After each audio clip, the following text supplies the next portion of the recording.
മോദിയുടെ പടമുണ്ടോ ഇല്ലയോ എന്നുള്ളത് മാത്രമല്ല പ്രശ്നം. മോദി കൊടുത്തുവിട്ടിരിക്കുന്ന ചാപ്പയില് മനുഷ്യന്റെ ആത്മാഭിമാനം കളങ്കപ്പെടും എന്നുള്ളതാണ് പ്രധാന പ്രശ്നം. അത് കാണാതെ പോലും ഞങ്ങൾ എതിർത്തത് അതിന്റെ ഗ്രൗണ്ടിലാ. സൗജന്യം കിട്ടിയ വീട്ടിൽ കിടക്കുന്നവനാണ് എന്ന ബോധം ഒരു മനുഷ്യനിൽ ഉണ്ടാകാൻ പാടില്ല, മലയാളിക്ക് ഉണ്ടാകാൻ പാടില്ല. അത് മനുഷ്യന്റെ ആത്മാഭിമാനത്തെ മുറിപ്പെടുത്തും. എനിക്കിതിരി ദണ്ണുണ്ട്. നിങ്ങളുടെ കൂട്ടത്തിൽ ഒരു മാധ്യമ പ്രവർത്തകൻ അനൂപ് ദാസ്, അദ്ദേഹത്തിന്റെ യാത്ര, ഉത്തരേന്ത്യൻ യാത്രയിൽ ഡയറിയിൽ അദ്ദേഹം നടത്തിയ ഒരു സ്റ്റോറി നിങ്ങളുടെ ഒരു ചാനൽ പ്രക്ഷേപണം ചെയ്തതാണ്. ഷാജിയുടെ സ്വപ്നത്തിലെ മോദിയുടെ ചാപ്പയാണ്. കണ്ടോ? ഷാജിയുടെ സ്വപ്നത്തിലെ വീടാണ്. കണ്ടോ? ചാപ്പ ഇതുപോലെ സ്ഥിരം ബോർഡ് വെക്കാനാ. എന്നിട്ട് ഒരു ഉടുപ്പുമില്ലാതെ ഇന്ന് രാവിലെ ശ്രീ ഷാജി പറയാണ്, ഞാൻ മോദിയുടെ പടം വെക്കാൻ പറഞ്ഞില്ലല്ലോ എന്നാണ്. ഇങ്ങനെ അടിച്ചു വെക്കാനാ, ഇങ്ങനെ പെർമനന്റ് ആയ ബോർഡ് വെക്കാനാ ഷാജി പറഞ്ഞത് മോദി? അറിയാമോ? അറിയില്ല, എന്നാ അറിയണം. PMAY അർബൻ രണ്ടാം ഘട്ടം എത്തിയപ്പോ കേരളത്തിലെ ഗവൺമെന്റ് എന്താ പറഞ്ഞത്?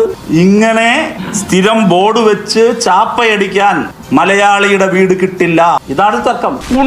എംബ്ലം വെക്കുന്നത് തെറ്റില്ല എന്നുള്ളത് നിങ്ങൾ പ്രധാനമന്ത്രിയുടെ ഫോട്ടോ വെക്കുന്നതാക്കി. മിസ്റ്റർ, ആ എംബ്ലത്തിനകത്ത് പ്രധാനമന്ത്രിയുടെ ഫോട്ടോ ഉണ്ടോ?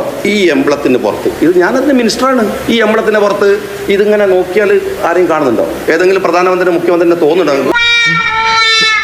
1,60,000 നിങ്ങൾ കൈരളിയുടെ സർക്കാർ കൊടുത്തു കഴിഞ്ഞാണ്. പക്ഷേ പ്രധാനമന്ത്രിയുടെയോ മുഖ്യമന്ത്രി ബഹുമാനപ്പെട്ട VD സതീശൻ്റെയോ അതല്ലെങ്കിൽ ബഹുമാനപ്പെട്ട പ്രതിപക്ഷ നേതാവ് പിണറായി വിജയൻ്റെയോ ഫോട്ടോ വെച്ചിട്ടല്ല ഒരു വീടും കൊടുക്കേണ്ടതെന്നുള്ളതാണ് ഞാൻ നിൽക്കുന്നത്.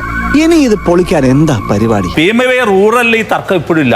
PMAY അർബൻ ആരംഭിച്ച ഘട്ടത്തിൽ തന്നെ വീട്ടിൽ ബ്രാൻഡിംഗ് വേണമെന്നവർ പറയുന്നുണ്ട് എങ്കിലും ഒരു രേഖയുണ്ടായിരുന്നില്ല, MOU ഉണ്ടായിരുന്നില്ല. MOU ഇല്ലാതെയാണ് നടപ്പിലാക്കിയത്. അതുകൊണ്ട് തന്നെ അവർ പറഞ്ഞതിനെ ഞങ്ങൾ ഞങ്ങളുടെ നിലപാടിൽ ഉറച്ചിരുന്നു. ചെയ്യാൻ പറ്റില്ല എന്നൊരു നിലപാടെടുത്തു. ഗവൺമെന്റ് പോളിസി ഒരു നിലപാടെടുത്തു. ഇത് ഡിഗ്നിറ്റിയുടെ പ്രശ്നമാണ്. ലക്ഷക്കണക്കിന് വീടുകൾ വെച്ചു. ആ വെച്ച ഒരു വീട്ടിൽ പോലും PMAY ഫണ്ട് വാങ്ങിച്ചു. 1.5 ലക്ഷമാണ് അവർ തരുന്നത്. മനസ്സിലാക്കേണ്ട കാര്യം, 4+ ചെലവിടുന്നുണ്ട് അർബനിൽ. അത് 4+ ചെലവിടുന്നിടത്ത് 1.5 അവർ തരുന്നത്, അവരുടെ ഡിവിഡൻഡ്. എന്നിട്ടാണ് ഈ ബ്രാൻഡിങ് നടത്തണമെന്ന് പറയുന്നത്. പക്ഷേ ഒന്നാം ഘട്ടം അങ്ങനെ കടന്നുപോയി. ഒരു വീട്ടിൽ ഞങ്ങൾ ബ്രാൻഡ് ചെയ്തില്ല, അതിൽ ഉറച്ചിരുന്നു. പറഞ്ഞ വിശ്വസിക്കോ? ഇല്ല, വിശ്വസിക്കില്ലേ? എന്റെ മതി, നിന്റെ ചായ കുടി. അഹങ്കാരി എന്താ നീയൊക്കെ? അങ്ങനെ നിലപാടെടുത്ത ഒരുപക്ഷെ ഏക ഇന്ത്യൻ സംസ്ഥാനം കേരളമാണ്. എന്നിട്ട് ഞങ്ങളത് ഫൈറ്റ് ചെയ്തുകൊണ്ടേയിരുന്നു. ഇത് മനുഷ്യന്റെ ഡിഗ്നിറ്റിയുമായി ബന്ധപ്പെട്ട കാര്യമാണ്. ഇതാണ് ഞങ്ങൾ അന്ന് മുതലേ പറഞ്ഞത്. കണ്ടുകൊണ്ടിരിക്കാൻ എനിക്ക് വയ്യ, എന്ത് ചെയ്യാം, എന്റെ സ്വഭാവമായി പോയി. മനുഷ്യന്റെ അന്തസ്സിന്, മനുഷ്യന്റെ ആത്മാഭിമാനത്തിന് ക്ഷതമേൽപ്പിക്കരുത് എന്നത് വളരെ പ്രധാനപ്പെട്ട ഒരു കാര്യമല്ലേ? വളരെ പ്രധാനപ്പെട്ട കാര്യമല്ലേ? ഒരു വീടിന്റെ ചുമരിൽ അങ്ങനെ എഴുതി വെക്കാൻ പാടില്ല. അത് അവന്റെ അന്തസ്സിനെ ബാധിക്കും. നിനക്കിത്രയ്ക്ക് വിവരമുണ്ടെന്ന് എനിക്ക് അറിയാൻ പാടില്ലായിരുന്നു. എനക്കും അങ്ങേക്കും എനിക്കും അറിയാവുന്നതുപോലെ ഇന്ത്യൻ ഭരണഘടനയുടെ ആർട്ടിക്കിൾ 21 റൈറ്റ് ടു ലൈഫ് എത്രയോ ജഡ്ജ്മെന്റുകളിലൂടെ ഇന്ത്യയുടെ സുപ്രീം കോടതി അതിനെ വ്യാഖ്യാനിച്ചിട്ടുണ്ട്, വിപുലപ്പെടുത്തിയിട്ടുണ്ട്. അതിലേറെ പ്രധാനപ്പെട്ട ഒന്ന് ഡിഗ്നിറ്റി ഓഫ് ലൈഫാണ്. ഒരു മനുഷ്യന്റെ ആത്മാഭിമാനത്തോടെയുള്ള ജീവിതം. വെറുതെ ജീവിക്കുക എന്നുള്ളതല്ല. ഇപ്പൊ മനുഷ്യന്റെ ഭൂമിയുടെ ഉടമയാക്കുക, മണ്ണിന്റെ ഉടമയാക്കുക, അവനെ വീടിന്റെ ഉടമയാക്കുക എന്ന് പറയുന്നത് ഒരു സ്റ്റേറ്റിന്റെ റെസ്പോൺസിബിലിറ്റിയാണ്, ഭരണഘടനാപരമായ ബാധ്യതയാണ്. അത് കൊട്ടിക്കൊട്ടിച്ച് എഴുതി വെക്കേണ്ടതല്ല. അത് നരേന്ദ്രമോദി സർക്കാരിന്റെ ഏറ്റവും മോശപ്പെട്ട പ്രവർത്തനമാണ്. ആ പ്രവർത്തനത്തിനെതിരെ കേരളം ഇന്നലെ വരെ ഒരു സ്റ്റാൻഡ് എടുത്തിരുന്നു. LDF government. കേരളത്തിന്റെ മുഖ്യമന്ത്രിയായിരുന്നു ശ്രീ പിണറായി വിജയൻ 2 തവണ പ്രധാനമന്ത്രിക്ക് കത്തെഴുതി, നേരിൽ കണ്ട് അഭ്യർത്ഥിച്ചു. ഞങ്ങൾ MP-മാർ പല ഘട്ടങ്ങളിൽ ആവശ്യപ്പെട്ടു. മന്ത്രി ശ്രീ MP രാജേഷ് പലതവണ നേരിട്ട് വകുപ്പ് മന്ത്രിയെ കണ്ട് ഇക്കാര്യം സംസാരിച്ചു. ഹൗസിംഗ് ആൻഡ് അർബൻ അഫയേഴ്സ് മിനിസ്റ്ററെ. ഇത് ചുമ്മാ കന്നുകാലി കരയുന്ന പോലെ മനുഷ്യനെ പേടിപ്പിക്കാനല്ലാതെ യാതൊരു ഗുണവുമില്ല. ഇപ്പോൾ അദ്ദേഹം പറയാണ്, ഞാൻ മോദിയുടെ പടം വെക്കാൻ പറഞ്ഞില്ല. മോദി ഗോൾ പോസ്റ്റ് ഒന്നും ശ്രീ ഷാജി മാറ്റിവെച്ചേക്കരുത്.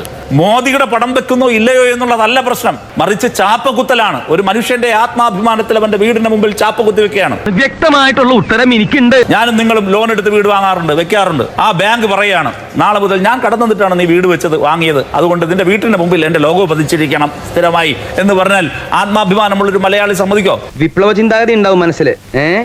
ബുദ്ധിജീവിയാണ് അല്ലേ?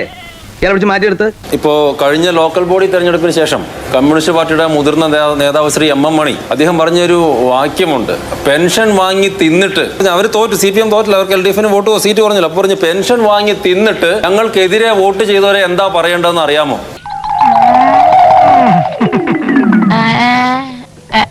അന്നേരം ആ സമയത്ത് കേരളത്തിൽ വോട്ട് ചെയ്യുകയും അതോടൊപ്പം തന്നെ പെൻഷൻ വാങ്ങിക്കുകയും ചെയ്ത ആളുകളുടെ ഡിഗ്നിറ്റിക്ക് പ്രശ്നമില്ലായിരുന്നു. ചളമായെന്നാ തോന്നുന്നു. ഇവിടെ ഇടതുപക്ഷത്തിന്റെ ഈ തെരഞ്ഞെടുപ്പിന് മുമ്പ് തന്നെ അവരുടെ യാത്ര നടന്ന സമയത്ത് കോഴിക്കോട് വെച്ചിട്ട് ശ്രീ MV ഗോവിന്ദന്റെ കീശയിലേക്ക് മൊയ്തീൻ എന്ന് പറയുന്ന ഒരു വൃദ്ധനെ അദ്ദേഹത്തിന്റെ പെൻഷൻ പണമാണെന്നും പറഞ്ഞുകൊണ്ട് പോക്കറ്റിലേക്ക് കൊണ്ടുപോയി കുറച്ച് പൈസ ഇടിപ്പിച്ചു, 2000 രൂപ എന്തോ ഇടിപ്പിച്ചു.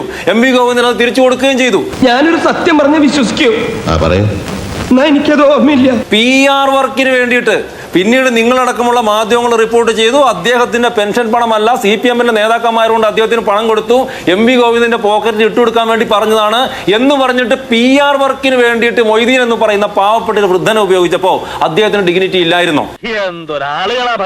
കേരളത്തിൽ ലൈഫ് വീടുകളുടെ കാര്യം എടുത്ത് നോക്കൂ.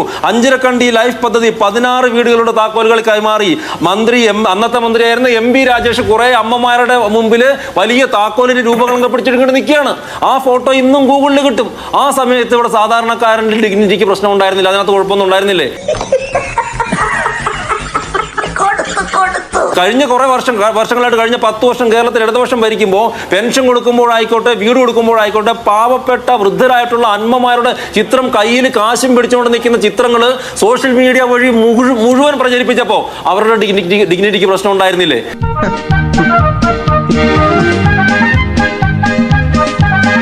ശ്രീജയനത്തിൽ ഡിഗ്നിറ്റി ഒന്നും അല്ല പ്രശ്നം. ഇടതുപക്ഷത്തെ സംബന്ധിച്ചിടത്തോളം, കമ്മ്യൂണിസ്റ്റ് പാർട്ടിയെ സംബന്ധിച്ചിടത്തോളം കേന്ദ്ര സർക്കാരിന്റെ ഒരു പദ്ധതികളും കേരളത്തിൽ നടക്കാൻ വേണ്ടിയിട്ട് പാടില്ല. അതിന്റെ ഒരു ലൈൻ അതാ അല്ലേ? ഇവിടെ PM ശ്രീയെ ഇവരെ എതിർത്തു. എങ്ങനെ? പരസ്യമായിട്ട് എതിർക്കുകയും അകത്തൊപ്പിടുകയും ചെയ്തു. PM ശ്രീയുടെ യഥാർത്ഥത്തിലുള്ള പ്രശ്നം എന്തായിരുന്നു? SFIയുടെ അഖിലേന്ത്യാ പ്രസിഡന്റ് NEP അപ്ലൈ ചെയ്തിട്ടുള്ള ഒരു ക്യാമ്പസിൽ UP-യിൽ ലോ പഠിക്കുമ്പോൾ കേരളത്തിലെ SFI വിദ്യാർത്ഥികളെ കൊണ്ടിട്ട് ഇവർ സമരം ചെയ്യിപ്പിച്ചത് എന്തിനാ?